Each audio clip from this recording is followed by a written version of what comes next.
ન્યાય માટે ખેડૂતોની આજીજી કરતા એ વિડીયો, વીજ લાઈન જે પસાર થઈ રહી છે જે ખેતરોમાંથી, એમાં કેટલા એવા ખેડૂતો છે. ખાસ કરીને રાજકોટના થોડા દિવસ પહેલા પડધરી તાલુકાના એક ગામડાની મુલાકાત લીધી હતી અને ત્યાંથી ખેડૂતના શબ્દોનો એક વિડીયો જે સોશિયલ મીડિયાના માધ્યમથી, BS9ના માધ્યમથી ખૂબ વાયરલ થયો છે કે બેન, મારી પાસે 2.5 વીઘા જમીન છે ને એમાં વીજ પોલ આવવાનો છે.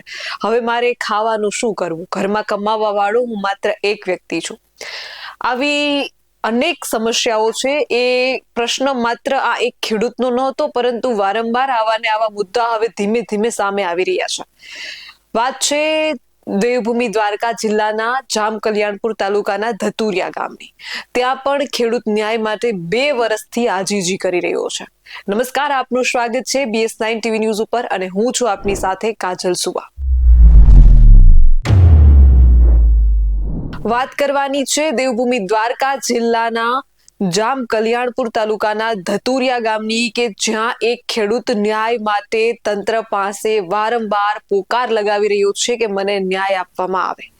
તારીખ પે તારીખ જેવી નીતિ આ ખેડૂતની સામે ઊભી થઈ છે અને એમને પોતાની માલિકીની જમીનમાં પવનચક્કી ખાનગી પ્રાઇવેટ કંપનીઓ દ્વારા ખોડવામાં આવી છે અને કેવી દાદાગીરી ચાલી રહી છે તેના વિશે એક ખેડૂત કહી રહ્યો છે. સર્વપ્રથમ આપણે એક ખેડૂતને સાંભળીએ. કલ્યાણપુર તાલુકાના ધતુરિયા ગામનો હું ખેડૂત ખાતેદાર અને રહીશ છું.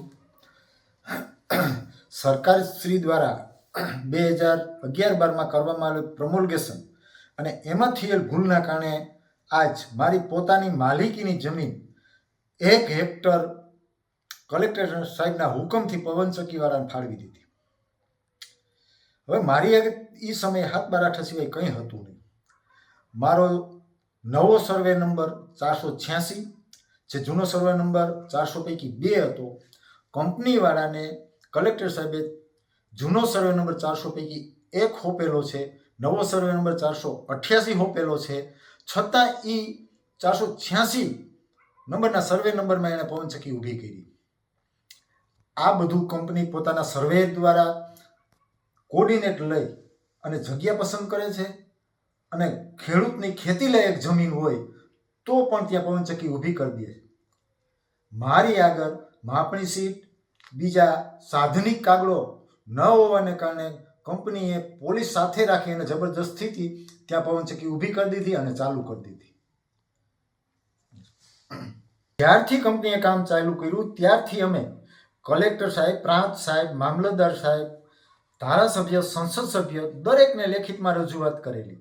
3-4 વખત રજૂઆત કરેલી, છતાં પણ કંપનીનું કામ અટકું નહીં અને એ લોકોએ કન્ટિન્યુ ચાલુ રાખ્યું. હવે હાલની તારીખમાં પ્રમોલ્ગેશન ભૂલ સુધારણાની માટેની માપણી સીટ આવી તો એ માપણી સીટમાં મારી જમીનમાં પવનચક્કી બોલે છે.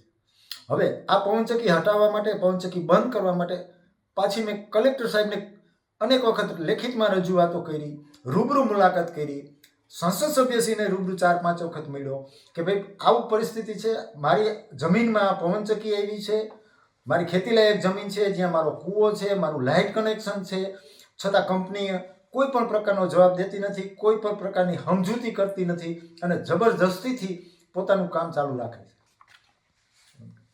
હવે હાલની તારીખે મારી આગળ જિલ્લા સ્વાગત અંતર્ગત કરેલી માપણીની નકલ, પ્રમોલ્ગેશન ભૂલ સુધારણાવાળી માપણીની નકલ અને 7/8 6 નંબર જમીનને લગતું દરેક પ્રકારનું સાહિત્ય હાજર હોવા છતાં અત્યારના રાજકીય પદાધિકારીઓ તથા અધિકારીઓ મને કોઈ પણ પ્રકારનો ન્યાય આપતા નથી. ખેડૂત આજીજી કરે છે કે હું ન્યાય માટે છેલ્લા 2 વર્ષથી ધક્કાઓ ખાઉં છું, પરંતુ હજુ સુધી તંત્રએ કશું જવાબ આપ્યો નથી.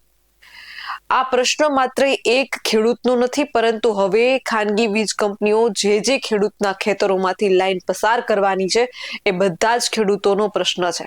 વળતરને લઈને ખેડૂતો આજીજી કરે છે, ન્યાયને લઈને ખેડૂતો આજીજી કરે છે, ખેડૂતોને ધક્કા ખાવા પડે છે. પહેલા પણ આ વર્ષમાં ખેડૂતો ખૂબ હેરાન થયા છે. ન માત્ર એટલું જ નહીં, કમોસમી વરસાદે પણ આ વખતે ખેડૂતોને ખૂબ હેરાન કર્યા છે અને હવે જે છે વીજ લાઈનોની આમાં એન્ટ્રી થઈ છે.